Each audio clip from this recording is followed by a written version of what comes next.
Demon empire की new episode की starting में लू फेंग फाइटिंग अरीना में खड़ा होता है और वहीं पे लू फैमिली के सारे लोग उसके पीछे खड़े होते हैं और डोंगली उसे देखकर कहता है आखिर इसके साथ क्या प्रॉब्लम है।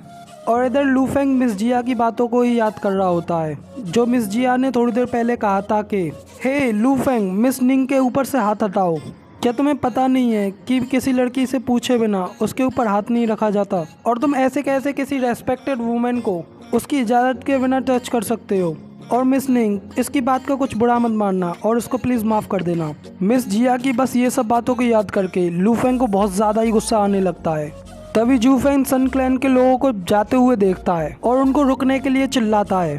तभी सन फैमिली के सारे मेंबर्स लू फेंग की आवाज़ को सुनकर बहुत ज़्यादा घबरा जाते हैं और सन फैमिली का फादर घबराते हुए रुकता है और कहता है आखिर इस सब का क्या मतलब है। और लू फेंग उनसे कहता है अभी हमारा मसला सॉल्व कहाँ हुआ है। चायरोंग, चाय जियाटोंग और साथ ही सन क्लैन फैमिली के फादर एंड उनकी डॉटर, तुम सब ने बस मुझे मारकर ख़त्म करने की कहा था ना, और मुझसे पूछ रहे हो क्या हुआ। तो फिर इधर आओ और मुझसे आकर बदला लो। जू फेंग की ये सारी बातों को सुनकर सन फैमिली की तो बुरी तरीके से फट जाती है और उन सबको घबराते हुए देखकर जू फेंग उन सबसे कहता है तुम्हारे अंदर लड़ने की हिम्मत नहीं है तो इधर आओ और मेरे सामने झुको और घुटनों पे बैठ जाओ क्योंकि यही तुम्हारी असली जगह है। जू फेंग की इतनी भयानक आंखों को देखकर सन फैमिली की तो बहुत ज़्यादा फटने लगती है। वो कहते हैं हमारे पास और कोई चारा नहीं है इसके आगे झुकने के अलावा। और तभी वो सारे के सारे जू फेंग के आगे झुक जाते हैं और उससे माफ़ी मांगने लगते हैं। और फिर मिस जिया लू फेंग के करीब जाती हैं और लू फेंग से पूछती हैं आखिर तुम ऐसा क्यों कर रही हो और एंड में इनके साथ इतना बुरा क्यों कर रहे हो। जू फेंग अपने काम के बीच में मिस जिया को फिर से अपना टांग अड़ाने के वजह से काफ़ी गुस्सा हो जाता है और गुस्से में उससे कहता है तुम मुझसे पूछ रही हो ऐसा क्यों। मैं ऐसा इसलिए कर रहा हूँ क्योंकि हेल वैली ने इनको डबल एल्डर्स डिमोनिक पावर्स दी हैं। और फिर वो उन सब लोगों से कहता है जरा अपनी ओर देखो, तुम सारे अब ना ही कोई इंसान रहे हो और ना ही कोई डीमन, बट फिर भी अभी तुम जिंदा हो। और क्या तुम्हें ये सारी खतरनाक पावर्स चाहिए, और स्पेशली तुम बुढ़ाओ जो कि इस फैमिली के सबसे बड़े एल्डर हो। तुम कितने बड़े बेवकूफ़ हो जो तुम सन फैमिली को पीछे छोड़कर खुद आगे बढ़ गए। और क्या तुम जानते हो तुम्हारा आखिर ऐसा अंत क्यों हो रहा है। क्योंकि तुम सारे लोग हेल वैली के एक पालतू कुत्ते हो और तुम सारे लोग लू फैमिली के सामने हेल वैली के एक कुत्ते से भी कम इज्जत के लायक हो। फिर सन फैमिली के मास्टर लू फेंग की बातों को सुनकर उससे कहते हैं कि लू फेंग, तुम चाहे हमें मार दो या हमें टॉर्चर करो बट हमारी इस तरह बेइज्जती करना बंद करो। फिर लू फेंग उससे कहता है मार दो तुम्हें, मैं आखिर ऐसा क्यों करूँ। फिर सन फैमिली का मास्टर कहता है प्लीज हमें मार दो। तो लू फेंग कहता है बिल्कुल नहीं, मैं सिर्फ दो तरीके के पीपल्स की केयर करता हूँ। पहले मेरे फ्रेंड्स हैं जिनकी मैं हेल्प करता हूँ और दूसरे वो हैं जो मेरे दुश्मन हैं जिनको मैं किल करता हूँ। तुम्हें क्या लगता है तुम आखिर इन दोनों में से कौन हो। तो मास्टर जवाब में कहता है मैं तुम्हारा दुश्मन हूँ या शायद तुम्हारा दोस्त। फिर लू फेंग उनसे कहता है तुम सब मेरे लिए कुछ भी नहीं हो, और अपनी ईवल स्माइल करते हुए कहता है तुम सारे लोग बस एक ब्रांच की क्लोन हो जिसको मैं ना ही फ्रेंड्स और ना ही मारने के लायक समझता हूँ। इसलिए अब यहाँ से निकल लो, जाओ और बाकी कुत्तों की तरह जियो और टेस्ट करो इस दर्द को। अब तुम सारे लोग यहाँ से निकलो और मैं एक्सपेक्ट करूँगा कि तुम अपनी गलतियों से सीखे हो।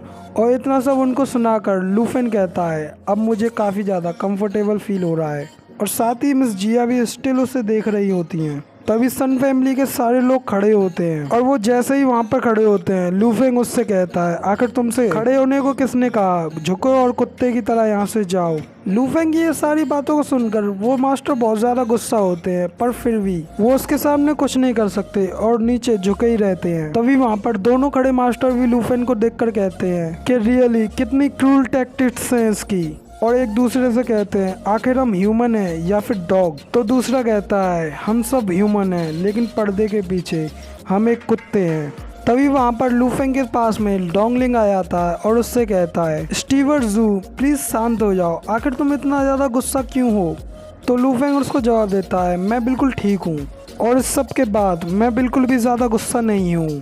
और तभी सभी लोगों की ओर देखता है और कहता है, ओह सॉरी एवरीवन, ये सब तो सिर्फ आम मैटर्स हैं जिनके साथ मैं डील करता हूँ। तभी निंग वहाँ पर उसको देखकर काफ़ी ज़्यादा खुश होती है और सारे के सारे लोग जूफेन को बस हैरानी में देख ही रहे होते हैं। तभी जूफेन मुड़ जाता है और उनसे कहता है, तो ठीक है, मैं अब यहाँ से जा रहा हूँ, और वहाँ से बाहर की ओर जाने लगता है। और मिस जिया भी उसके पीछे जाती हैं, पर वो काफ़ी ज़्यादा परेशान लग रही होती हैं। और फिर वो जूफेन को रोकती हैं और कहती हैं, जूफेन, मिस निंग और तुम। वो इतना कह ही पाती हैं तो जूफेन उनसे कहता है, हाँ तो क्या। तो मिस जिया शांत हो जाती हैं और कुछ देर बाद जूफेन से कहती हैं, नहीं कुछ नहीं, चलो हम वापस चलते हैं, और वहाँ से जाने लगती हैं। जूफेन को वहाँ पर कुछ भी समझ नहीं आता है और बस वहाँ पर मिस जिया को देख रहा होता है। और तभी यहाँ पर सीन कट हो जाता है और हमें बाहर का सीन दिखाया जाता है। और तभी वहाँ पर सारे लोग भी बाहर को आ जाते हैं और जूफेन से कहते हैं कि मिस्टर स्टीवर्ट जू, आपकी पावर और आपके इंटेलिजेंस की वजह से हम अक्सर हर बार जीत जाते हैं। तभी उस भीड़ में से एल्डर ली का डिसाइपल कहता है कि एल्डर ली, ये सब तो तकरीबन 100 टाइम्स हो चुका है। तो लूफेंग उनसे कहता है, मैं खुद पर्सनली हैंडल करूँगा। और तुम सारे लोग क्या समझते हो, क्या मैं ये सब भूल गया?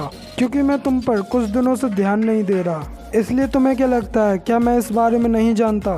कल लू फैमिली पर जो हमला हुआ था उसमें हमारे लोग और हमारे आउटसाइडर फ्रेंड्स हमारे मास्टर की प्रोटेक्शन की हेल्प में बहुत ज़्यादा घायल हुए थे, पर वहाँ पर तुम सब में से कोई भी आगे नहीं बढ़ा और तुम सब लोग एक कोने में बैठे रहे। और गुस्से में अपनी पावर को रिलीज करते हुए अपनी लाल आंखों को दिखाकर पूछता है, मुझे इस चीज़ का प्रॉपर एक्सप्लेनेशन दो।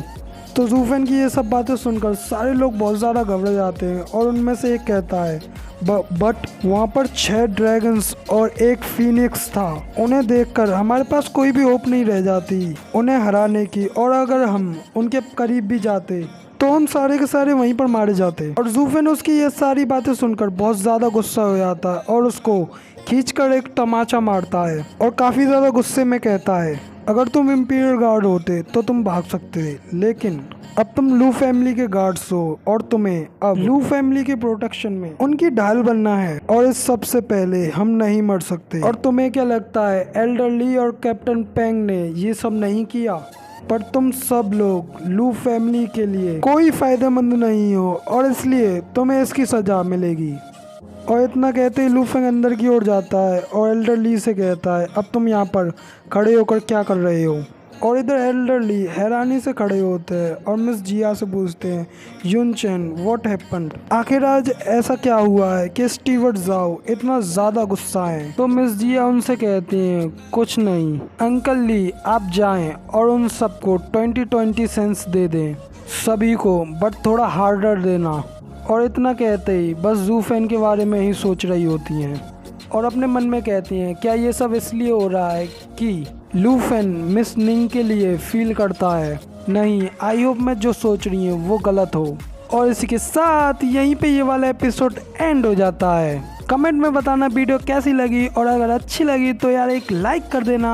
और हाँ, आगे के एपिसोड्स देखने के लिए चैनल को सब्सक्राइब और बेल आइकन को जरूर दबा देना, ताकि हमारी आगे की सारी लेटेस्ट अपडेट आप तक पहुंचती रहें। वीडियो का एम 100 लाइक्स और मैं इसके आगे का एपिसोड साथ ही अपलोड कर दूंगा।